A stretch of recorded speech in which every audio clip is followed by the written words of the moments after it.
Hello everyone, this is Direwolf20 and Lucklin MCWB coming back at you with a new MoMods episode, episode 4. Hey man, welcome back. What's up, bro? What's up? Oh, I'm you ready know. to get this show on the road. Yeah, we checked out a bunch of cool, more basic and simple logic gates in the last episode of MoMods, episode 3, where we showed you guys a bunch of cool stuff in here. Now we're going to move on to the more advanced gates here. We've got a bunch of cool ones to check out. We're going to kind of just show you, like we did last episode, some basic functionality. We're not getting too deep into it, but we're just letting you know, hey, there's these really cool things that you're aware of, and, you can build awesome machines with them. And we'll even show you a really cool machine that not I built, but somebody else on the server played with, and we'll show you that at the end of this episode. Cool. Well, I just want to throw the disclaimer out. I'm not a redstone professional, and I'm sure as heck not a Red Power 2 professional. And so that's why Direwolf is going to drive this whole episode with these gates that he has created over here. Yeah.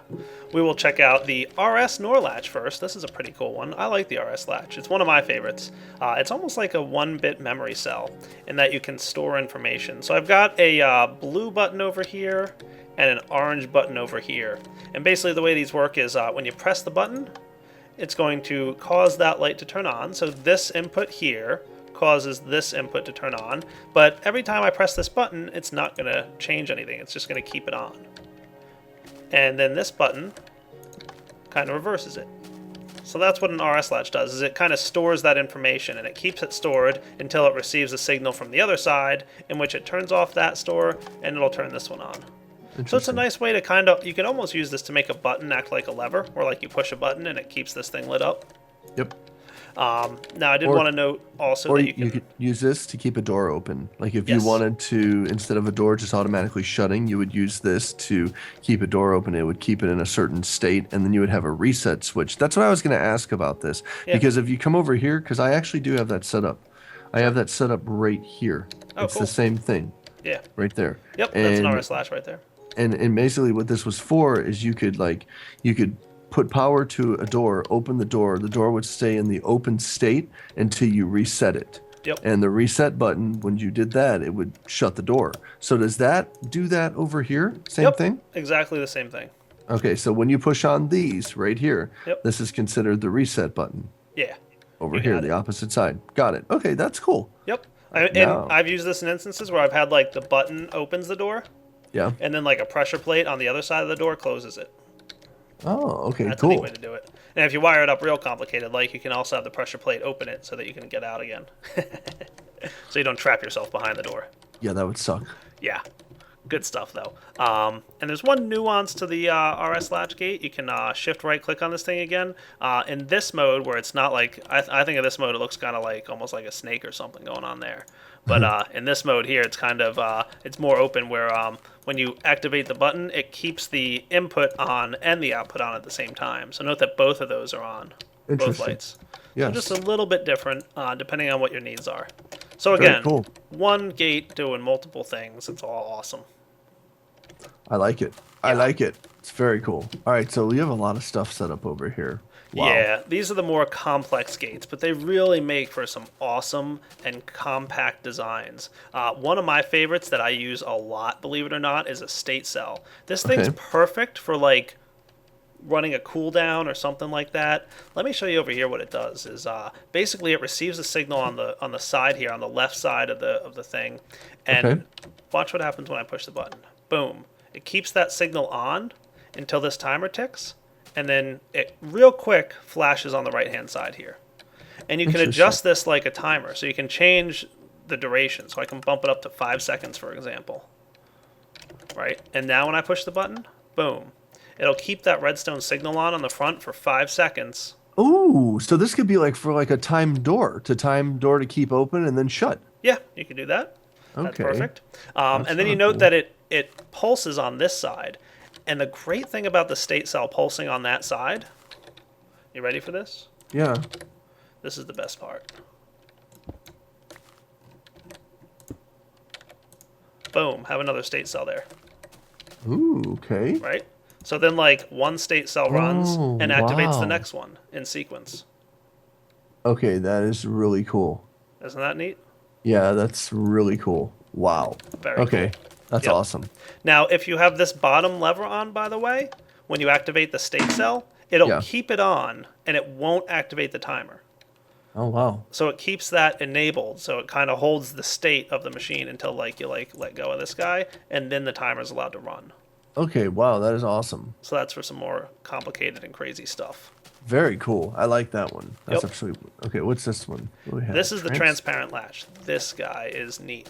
Okay, so let's check out what this thing does. Okay, these are your two input sides. This one and this one. Okay. Okay, so let me show you what these guys do.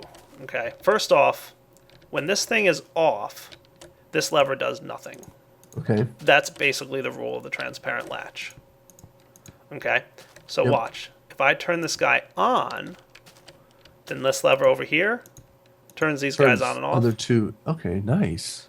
But if I turn this guy off again, while these guys are already on, Uh-huh. this lever again does nothing. Interesting. Wow. Right? That's pretty Yeah. neat.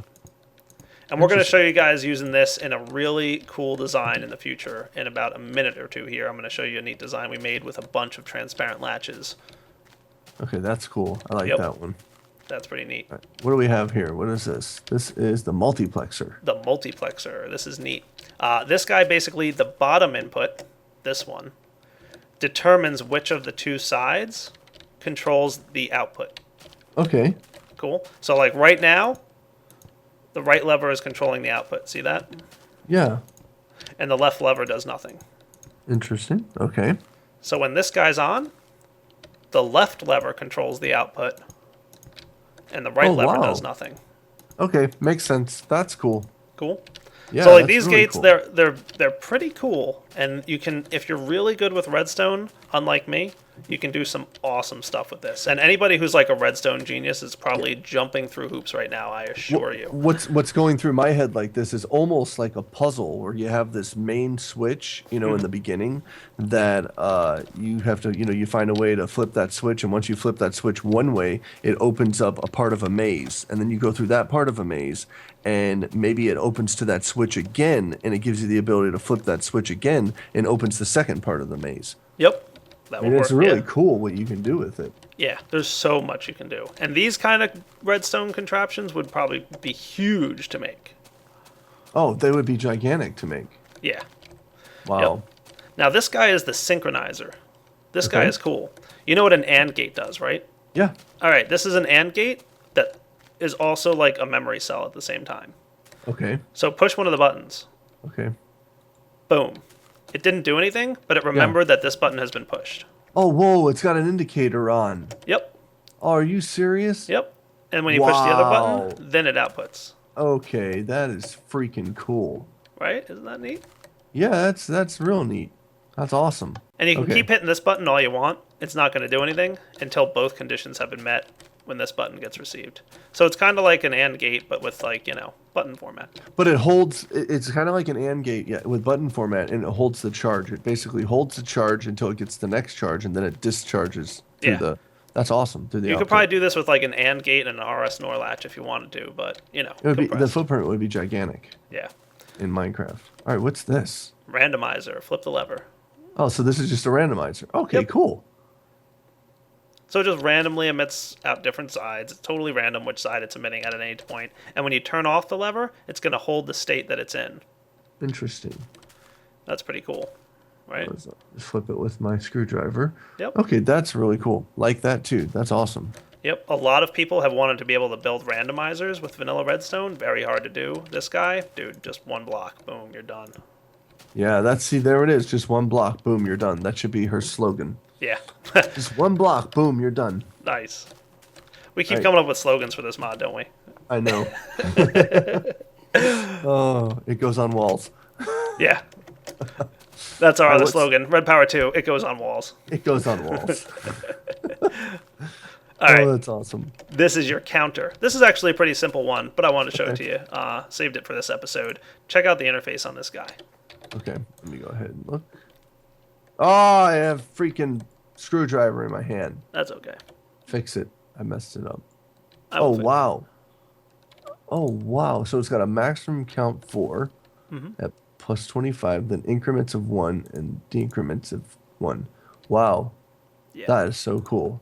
Pretty neat, right? Yeah. So what this does is it's currently set up to count 4 pulses coming from the positive side. And you can see this little plus sign here. Yep. So this is the positive side. Okay. That'll add 1 to the counter. And this is the negative side that'll subtract 1 from the counter. 2. Okay. Yep. Wow. So it's counting cool. as I do this. Yep. And then you can subtract by hitting the minus side over here. This guy will subtract. And when it's at the very bottom, it'll emit the redstone signal out of that side. Okay, so it has a counter. So it's like this could almost be used like you have a certain amount of items that need to pass before this door is open or activated. Yep. That's cool. Yeah. You can use it for all kinds of crazy stuff. Well, almost. Have you played any of Seth Bling's stuff like Zombie Siege? Have you played that? I've seen them, but I've not actually played them. His Zombie Siege maps has where zombies come out in waves, and if they fall, like they come out a platform, and if they fall off the platform and they fall down, and I think it's 10 of them fall, the whole platform blows up. And I'm just guessing that it's counting 1, 2, 3, 4, 5, 6, 7, and once it hits 10, it ignites the TNT. Awesome. It's almost the same thing. That's really freaking cool. Yep. And look how small that is. His was gigantic, like freaking unbelievably gigantic, and there's this right here. Yeah, this one little guy, right? Yeah. And you can change the decrement really easily. Like I can set the decrement to 4. Yeah. So this is cool, right? Like what it'll do is it's currently at 4, right? So when you hit that button once, it subtracts 4 from it. So go ahead and hit it. Boom. It sets it all the way down to the bottom. That is awesome. Wow. So you can change how much it increments by, how much it has to get up to, and how much it decrements by to just change pretty much the entire functionality of this one little block. That's really cool. Yep. Like, wow. Okay, what else is there? What else do we have? Oh, back down here. Oh, yeah. Now we got some cells. These guys are awesome. So first off, we've got the null cell. Okay. This guy is neat. All right. So if you've ever had redstone that you want to like cross, but you don't want them to affect each other, like this. Yep. Yeah, and usually you would have to create something by almost like this. You would have to do something like this. You'd have to go like that, and then across like that in order to bring the redstone underneath each other, like that, and then above. You got it. Like that. Well, that's exactly what this looks like, isn't it? Yeah, that's exactly what that looks like. Right? So you can, boom. They're completely separate from each other. That is really cool. That I like a lot. I can completely appreciate that one a lot. And this one's pretty similar, but it's got a redstone torch under it. So what do you think it does? This one has a redstone torch under it? Yeah, I think this is a transparent latch. And what this does is when the bottom is on, the top is on too. Oh, so the bottom powers the top, but the top is on its own separate. Yep. Right there. Oh, okay. So this is, if I want to do it right here, I can do it here, but if I want to do both of them at the same time, do it there. Yep. Right? You got it. Interesting. Okay, cool. That's awesome. And this guy's an invert cell, and it's kind of the opposite of the transparent. Oh, it's the opposite. So okay, makes sense. So now when this one, okay, there we go. Pretty cool, right? Yeah, that's really cool. And of course, this side can have its own input too. Yeah, that's what I was going to say. And when that one's on, then both of them are on, right? You got it. Because if it's inverted. Yep, there we go. And then turn that one, and then just that one. That is really cool. Yeah. Wow. So this just allows for, like you said, compact designs. Just really tight, really smooth redstone works. Yeah. It's awesome. So what do you have back here? Was this something, or is this just... Oh, yeah. No, this was your light sensor. Oh, okay. This guy's cool. It just emits a redstone signal when it's receiving enough light. And you can shift right-click with your screwdriver to tighten it up. So we're in a bit of a bright world here, so it's going to be a little bit tricky to show. But I'll shift right-click and watch the interface on this. This is my favorite part. You ready? Yeah, go. Boom. Oh, wow. Is that neat or what? Yeah, that is really cool. So you can see right now it's not emitting a redstone signal because it's too dark in here for this low setting. But if I knock the roof off above it, boom, now it's emitting a redstone signal again. Wow, that is really cool. So you can control the amount of light that goes into the sensor. Right. And it'll determine, how bright it has to be for it to turn on and off. Definitely a nice way to set up. A lot of people would a lot of people have wanted to use those redstone lamps that we showed to like automatically turn on at night and then turn off during the daytime. Yep. Boom. There you go. I mean, you could do that. Yeah, you could do that too. Or you could also, if you want to get crazy up in here, we could take the what was it, the sequencer, and just whatever one represents nighttime, hook your lights to that one. Yep. Unless somebody sleeps in a bed. Yeah. Okay, that would screw it up then. Then okay, you're broken.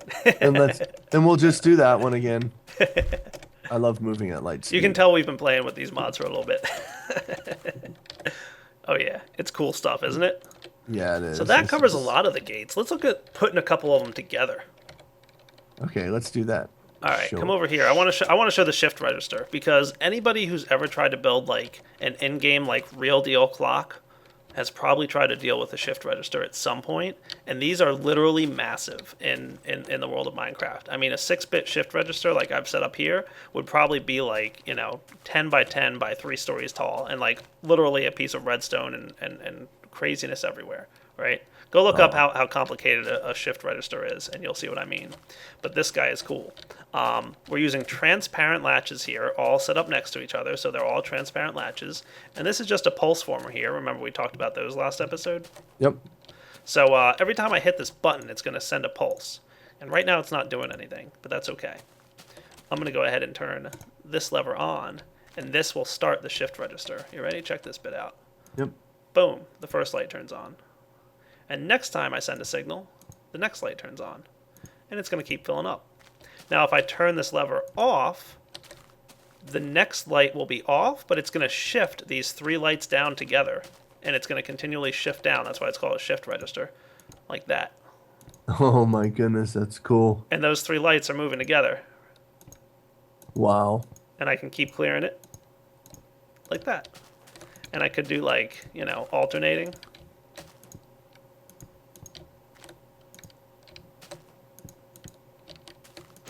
That's cool. Isn't that neat? Yeah, that's really cool. So that's a shift register. Definitely one of the bigger, crazier contraptions that you'd have to make using vanilla redstone. All compacted with transparent latches and a pulse former. Very, really awesome. Very simple. And this is infinitely expandable. Like if you want to get a 10-bit shift register, it would be that much bigger in vanilla. Like you just keep adding, transparent latches and you're done. Like that's all you gotta do. Instead of stories. Right, exactly. Instead of making it like crazy ridiculousness. Okay, so in the last episode, I asked you, did you have anything that you could show that utilizes some of these gates? I do. I don't want to show you the full functionality of this machine because it's a little bit of a spoiler, but we're going to see some more advanced items in Red Power 2. And we're going to go jump through this gate right here, and we're going to see these advanced items being controlled by a bunch of different gates. And I'm not going to explain it because I don't understand how all the gates fit together on this machine, but it'll give you guys an idea of the crazy stuff you can build. You ready to go through? Let's do it. Jumping. Hooray. Going in. Boom. I'm in. Hopefully there's no bad guys here. There we go. Oh, no bad guys. Oh, cool. Wow. So this is a frame quarry, which we'll definitely get into frames in a future episode. But just a little spoiler for those who are not familiar with Red Power. Frames allow you to move blocks. And this whole big contraption moves, and it was used to clear out this whole huge long path underground here. So this entire tunnel that we're in was like not a tunnel. It was made by this frame quarry. Wow. And it was completely dug out automatically by these crazy contraption. And every block in here... Did it put these torches down too? Yeah, it did. Wow. Yeah, we'll get into some machines that can place items. That's in a rather future-ish episode, because we're going to be getting into some of the more crazy blocks and components that Red Power 2 has to offer. Like I told you, man, we've only started to scratch the surface of Red Power. Interesting. Wow, this is really interesting. You see this... here I am going off of everything, but the mine shaft over here, how the floor is built with logs. Like, I'll not explain seen that. That's a Mistcraft thing. Oh, that's a Mistcraft thing. Thank you. Yep. I was like, what is going on here? Yeah, this is a special type of Mistcraft world that has wood flowing through it. Uh-oh, I shouldn't have went so far from home. I can TP you. Starting to lag. I'm lagging. The world is too big for me to handle. Oh, this cave is huge. I'm not gonna lie. It took me like 5 minutes at light speed to like get my way down here. So, Nice. yeah, this is a contraption. You can see all the redstone circuitry all hooked up. It's all wired together. It's all set up to run. It's pretty complicated. Wow. Yeah, it looks absolutely crazy how You this can see thing some works. state cells and some repeaters and some. I think I see an AND gate or two and So these RS right here latch. push the blocks? Yep. Wow. And we'll get into these machines and how to put something like this together in a future episode. You know, we're covering the basics first, but we wanted to give you guys a little teaser of some of the massive machines that you can build. And literally, your imagination is pretty much the limit on what you can do. Because, I mean, you can build some crazy things, trust me. That's pretty awesome, dude. Yeah. Wow. Once again, like I said, like every time that we're getting ready to record, I start to salivate like I'm hungry. Because there's just so many cool things to learn about this mod. And I just want to say this, I do want to give a shout out to the creator of this mod, Eloram. You are an absolute genius. Your mod is absolutely amazing. I can't even thank you enough for a mod like this that consolidates down redstone. Like I really don't know what else to say. You're awesome. Oh, she rocks, dude. Come on, Yeah. jump through that portal right behind you there, and we'll get out of that age. I'm There you done. are. Hey I'm there. back. All right. So yeah, we'll. I think we're gonna wrap up episode 4 here. We covered Cool. all the logic gates for the most part. I think there might be one or two we might have missed, but we pretty much covered them all. We did good. Yeah, I think we did pretty well. did good. For some non-expert on more advanced redstone stuff, I think we pretty much covered how things work. Yeah. I think They're so. awesome. But we will be back next episode. And Yes. did I tell you what we're gonna cover next? By the way, No, I want to know. Spoil me. should we spoil it or should we Yes. should we keep it a secret? All right, we'll spoil it. Ooh, yeah, spoil it. All right, we're gonna start covering some of the machines and probably some pneumatic tubing. Woohoo! Yeah. And pneumatic tubing is used to transport items around, and we're gonna kind of cover how those work. And there's a lot of machines to get into, and then we're eventually gonna get into some bluetricity, a form of electricity in this mod, some frames. There's all kinds of stuff to cover. There's a lot to cover in Red Power still. So yeah. I'm excited, bro. As always, completely excited. Like I was reading some of the comments, like Lachlan gets so excited. Yeah, I get excited. This awesome mod is exciting. It is, dude. There's so much to check out. It is. It's really, really cool. And what's so awesome is that I have the man here teaching me, Direwolf 20. And for those of you guys that don't know who Direwolf 20 is, please remember his link is in the description and his annotation is in the right-hand corner of the screen. Go check him out. Say hello. Check out all of his stuff that he does. He's the master of mods as far as I'm concerned. Cool, thanks, man. I appreciate it. And as always, I'm happy to have you here. It's a lot of fun. Thanks, bro. All right, guys, so this is Direwolf 20 and Lachlan signing off. Hope you guys enjoyed checking out the wiring and logic stuff so far. And like I said, we've only scratched the surface. There's a lot more to come. Awesome. All right, man, take it easy. All right, bro. Bye, guys.